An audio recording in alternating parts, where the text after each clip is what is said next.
Hello students, YouTube channel में आपका स्वागत है।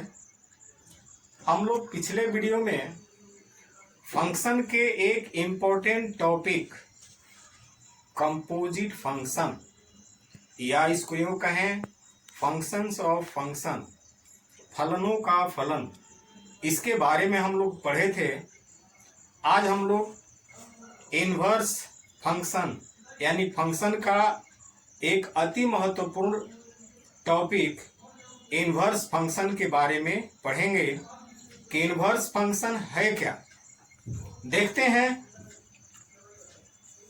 इन्वर्स फंक्शन क्या है।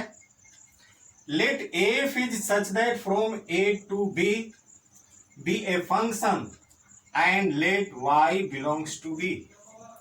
If G is such that from B to A B a function such that for every y belongs to B, we get a unique image of y in A. Then we say that G be the inverse function of f and is denoted by G equal f inverse. Thus, f inverse y equal x belongs to A such that y equal fx. कहने का मतलब ये है कि माना f is such that from A to B, A से B में परिभाषित फलन f है, ए से बी में परिभाषित फलन f है तथा स्मॉल y जो है b का एलिमेंट है। यदि g is such that from b to a, यदि कोई फलन g जो इस प्रकार परिभाषित है B से A में,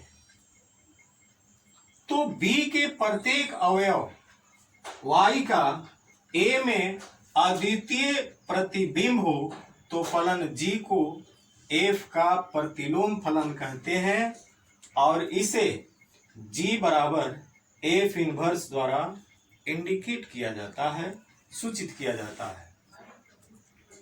डियर स्टूडेंट्स, एक चीज समझें कि कोई फलन इन्वर्स फलन कब होता है। यदि A से B में परिभाषित फलन f एकाएकी और आच्छादक होता है, एकाएकी और आच्छादक होता है, तो वही फलन f इन्वर्सिबल होता है, अन्यथा इन्वर्सिबल नहीं होता है।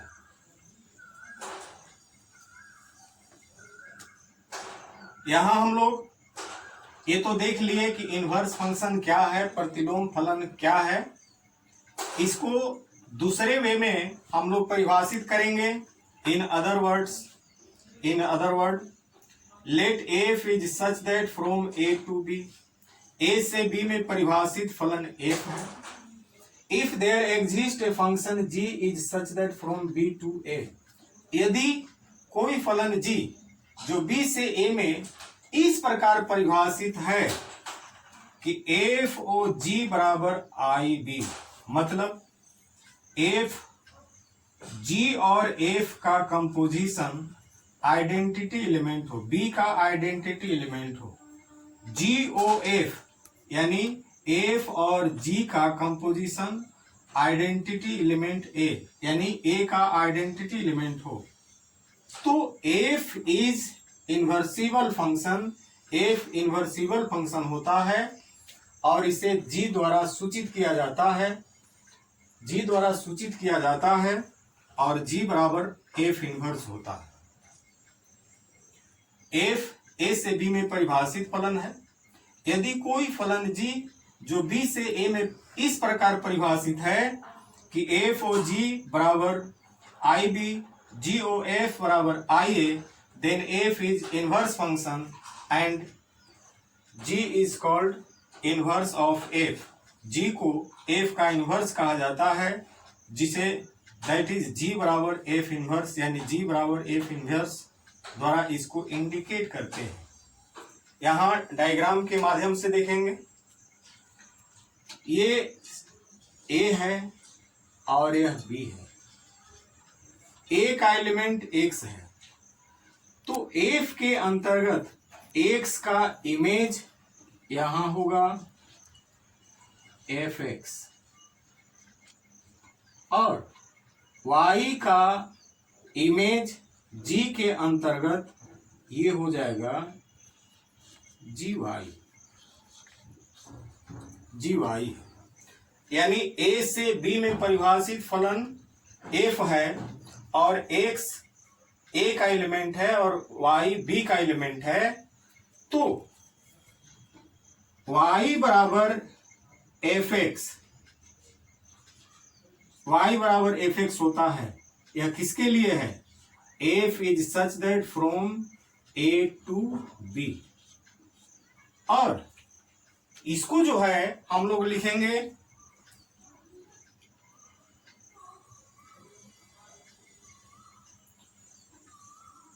gy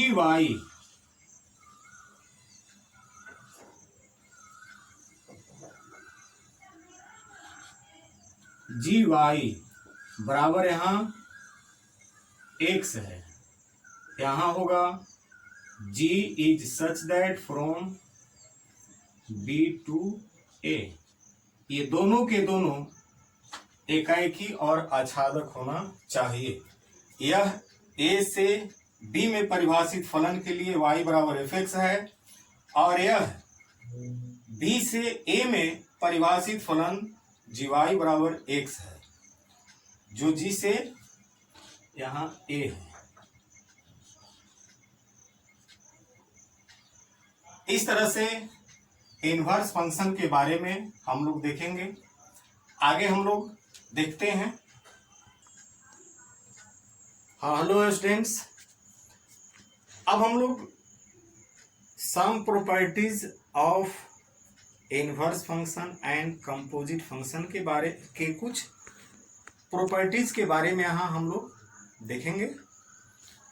पहला है if f is such that from a to b is 1 onto function, then f inverse o f बराबर ia and f o f inverse equal ib। कह रहा है पहला प्रॉपर्टीज कि यदि a से b में परिभाषित फलन f एकाएकी और आच्छादक है, 1 onto है, तो f inverse o f that is f inverse के जगह पर g लिखेंगे, g o f equal ia identity of a and f o f inverse equal ib। यहां एफ ओ एफ इनवर्स है, एफ इनवर्स के जगह पर जी लिखेंगे तो f o g equal I B, where I A and I B are identity elements of A and B respectively. I A जो है ए का आइडेंटिटी एलिमेंट है और आई बी जो है वह बी का आइडेंटिटी एलिमेंट है।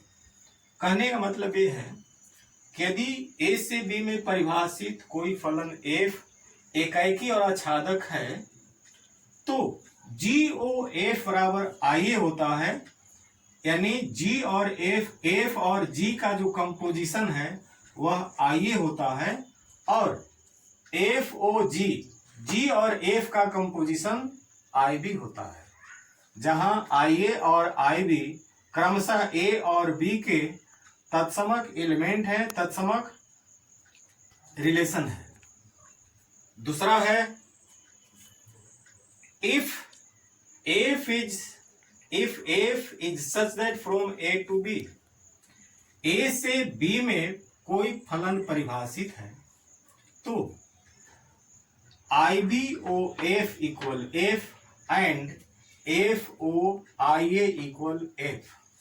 मतलब है the product of any function with identity function is the function itself। यदि आइडेंटिटी फंक्शन के साथ किसी फंक्शन का मल्टीपल होता है, कंपोजिशन होता है, तो वही फंक्शन प्राप्त होता है जिससे आइडेंटिटी एलिमेंट से मल्टीपल किया जाता है। मतलब IB जो है B का आइडेंटिटी है और F कोई फंक्शन है, तो IBOF इक्वल F होगा, FOIA इक्वल F होगा। यानी आइडेंटिटी एलिमेंट और कोई फंक्शन का मल्टीपल होता है तो वही फंक्शन प्राप्त होता है। यहां यही दिया हुआ है।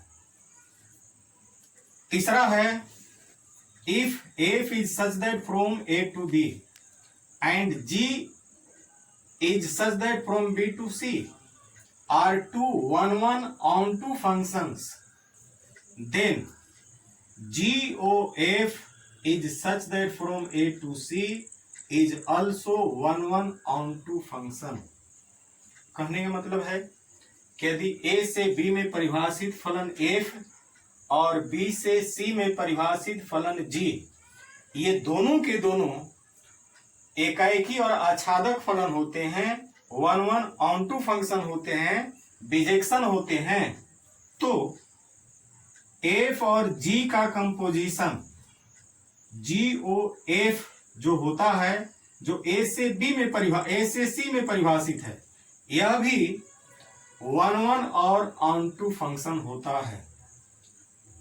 इसका भी है GOF यानी F और G के कंपोजिशन का इनवर्स GOF होल इनवर्स बराबर F inverse O G inverse होता है।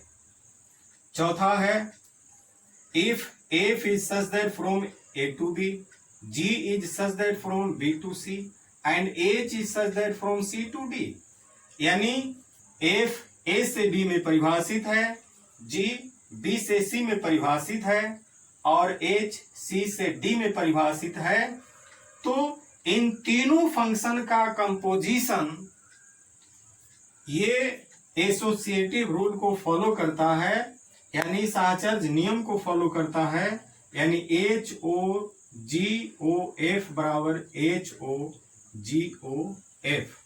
ये तीनों फंक्शनों का जो कंपोजिशन है वह एसोसिएटिव रूल को फॉलो करता है। एक चीज आपको ध्यान देना है कि दो फंक्शन यदि है और दोनों फंक्शन डिफाइंड है तो कोई जरूरी नहीं है कि दोनों फंक्शन ये क्रम विनिमय नियम का कम्यूटेटिव लॉ को फॉलो करते हैं।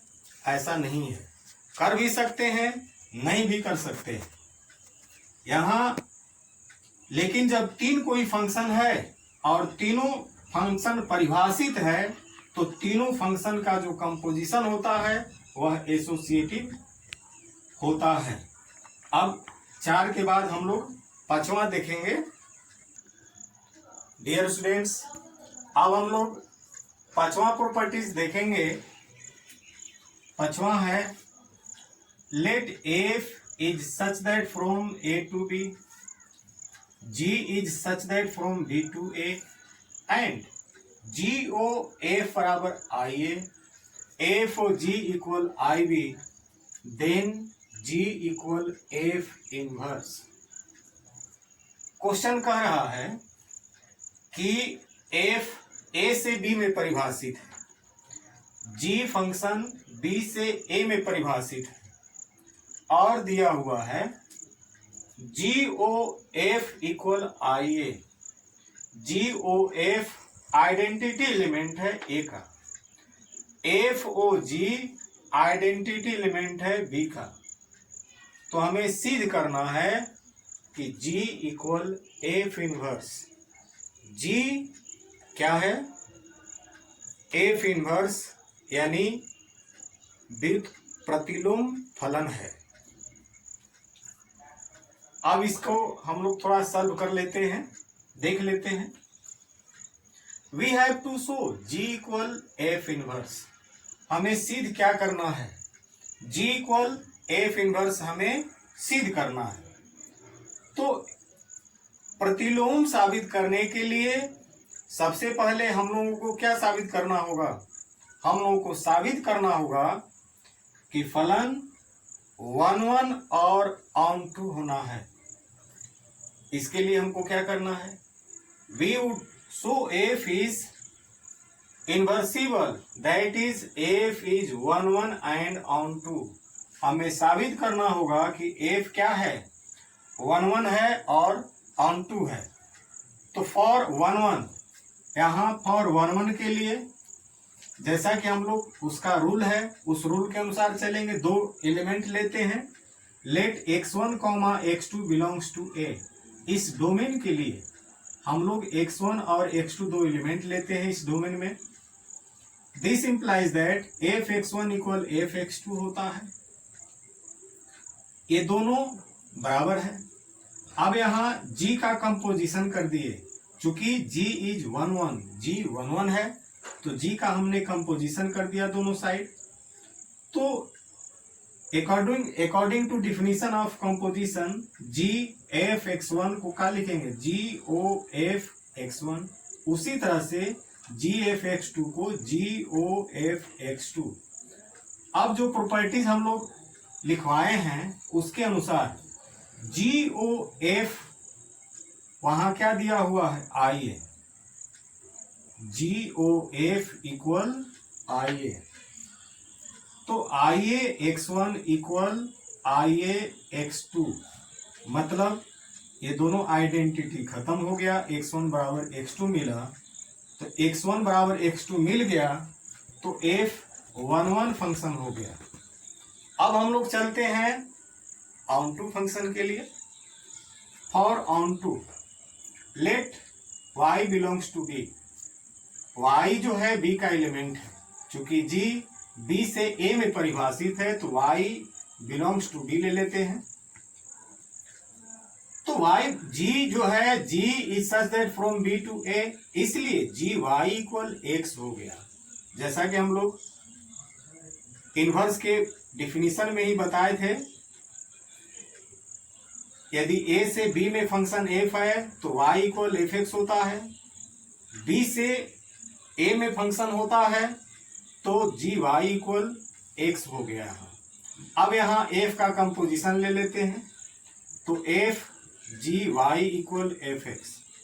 अब according to definition of composition function उसके अनुसार ये हो गया f o g y हो गया, यहाँ fx है। f o g इक्वल क्या दिया हुआ है, ib। ib means identity element. तो आइडेंटिटी एलिमेंट से किसी भी एलिमेंट में चाहे मैट्रिक्स में गुणा करते हैं तो वही प्राप्त होता है, आइडेंटिटी हट जाता है।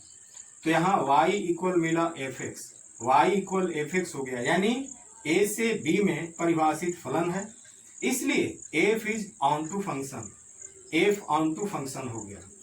तो जब कोई फंक्शन 1 1 फंक्शन होता है, ऑन टू फंक्शन होता है, तो f इनवर्स एग्जिस्ट करता है। यदि दोनों में से कोई एक कंडीशन नहीं प्राप्त होता है तो वह इनवर्सिबल फंक्शन नहीं होता है। यहाँ दोनों कंडीशन प्राप्त हो गया, इसलिए f जो है एग्जिस्ट कर रहा है, यानी f इनवर्स का अस्तित्व है। अब हम लोग देखेंगे, चूंकि f o g equal i, f o g equal i भी यानी आइडेंटिटी एलिमेंट है, f o g equal i according to question. अब हम लोग f इनवर्स का, चूंकि यहाँ हमको f इनवर्स साबित करना है, f इनवर्स का कंपोजिशन लेते हैं। तो f inverse o f o g equal f inverse o i, ये एसोसिएटिव रूल है। अब इसके अनुसार f इनवर्स o f एक साइड लिए, o g एक साइड किए, तो f इनवर्स o f यानी g o f equal i है, यहाँ i हो गया, i o g। तो फंक्शन के साथ आइडेंटिटी एलिमेंट का मल्टीपल करते हैं तो वही फंक्शन प्राप्त होता है। तो i o g equal g हो गया, f इनवर्स जो कहते हो। इस तरह से g बराबर f इनवर्स प्राप्त हुआ।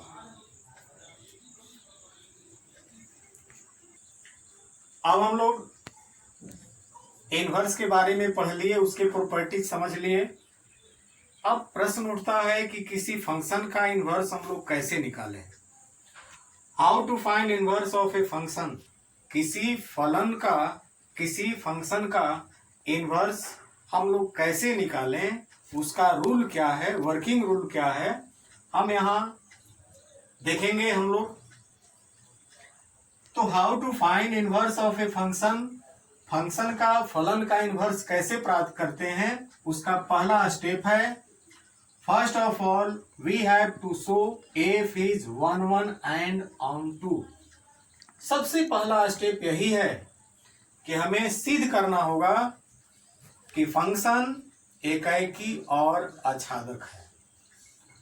अब दूसरा है, यहीं से मेन शुरू होता है, टू फाइंड इनवर्स, इनवर्स प्राप्त करने के लिए let y equal F x, जो फंक्शन दिया हुआ है उसको ले लेते हैं, let y equal F x be a given function.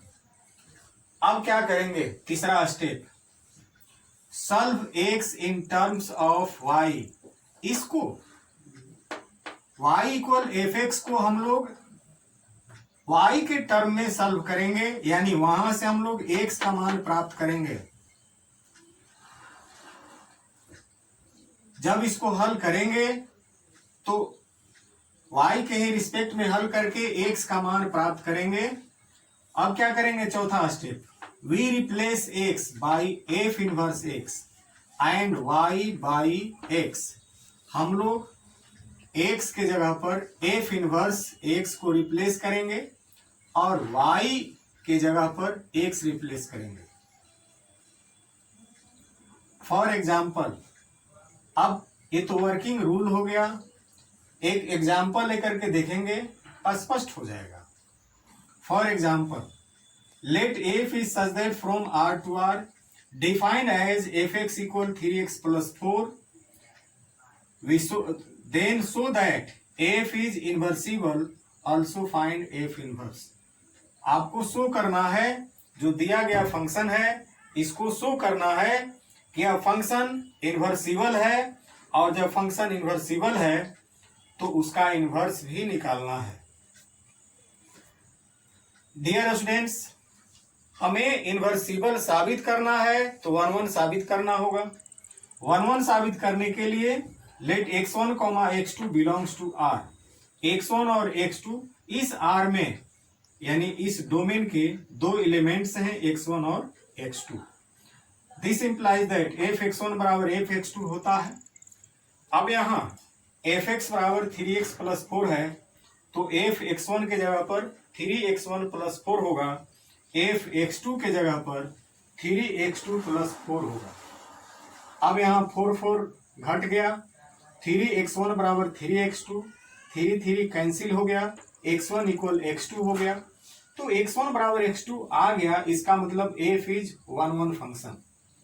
अब फॉर ऑन टू के लिए let y equal F X, जहां y बिलोंग्स टू r यानी को डोमेन, इसका एलिमेंट है को डोमेन का। अब एफ एक्स का मान है 3x प्लस 4 है, 3x प्लस 4 रख दिए। अब इसको x के टर्म में इसको हल करेंगे, x का मान यहां से प्राप्त करेंगे। 3x बराबर y माइनस 4 है, तो x equal 4 y minus 4 by 3 हो गया। अब यहां हमको सोचना है कि फंक्शन ऑन टू है कि नहीं है। यदि हम x का मान 1 रखते हैं, 1 का मतलब इकाई से मत लीजिएगा, कोई एक अवयव रखते हैं तो x का भी मान एक ही अवयव मिलेगा, दो एलिमेंट नहीं मिलेगा। यदि हम 1 रखते हैं तो 1 4 में से 1 घट गया तो -3 और नीचे 3 है, कट गया, ये हो गया -1। कहने का मतलब कि एक मान रखे हैं तो x का भी एक ही मान मिलेगा, दो मान नहीं मिलेगा। मतलब है कि for each value of y x belongs to r, y के किसी भी मान, कोई भी मान रखते हैं तो x का मान किस में मिलता है, x r में मिलता है, जो इसका डोमेन है। That is range of f equal को डोमेन। रेंज और को डोमेन दोनों बराबर है, बराबर होने का नतीजा यह रहा कि f ऑन टू फंक्शन है। जब f ऑन टू फंक्शन है, f 1 1 फंक्शन है, तो निश्चित है कि f inverse exist, f inverse का अस्तित्व है। अब यहाँ नाउ x का मान क्या मिला है, y minus 4/3, x equal y minus 4/3। अब x के जगह पर f इनवर्स y लिखेंगे। देखते हैं कैसे होता है। चूंकि y इक्वल fx है और यह इन्वर्सिबल फंक्शन है, तो इसको इधर फेंकेंगे तो f इनवर्स ये y हो गया और यहाँ x मिला। इसलिए इस x के जगह पर f इनवर्स y हमने किया, तो f इनवर्स y बराबर y माइनस 4/3। अब रिप्लेस करेंगे x के जगह y के जगह पर x, तो f इनवर्स x बराबर x माइनस 4/3। यही आपका इनवर्स है। हाँ डियर स्टूडेंट्स, ये रहा वर्किंग रूल। किस तरह से हम लोग किसी फंक्शन का इन्वर्स प्राप्त करेंगे, इसके जो भी वर्किंग रूल है ये सब दे दिया गया। अगले वीडियो में हम लोग एक्सरसाइज देखेंगे। इस रूल के अनुसार एक्सरसाइज कैसे हल होता है, हम इस रूल को आप बढ़िया से देख लेंगे। इसके बाद अगले वीडियो में हम जब एक्सरसाइज पढ़ाएंगे तो बहुत बेहतर तरीके से समझ में आएगा। तब तक के लिए धन्यवाद।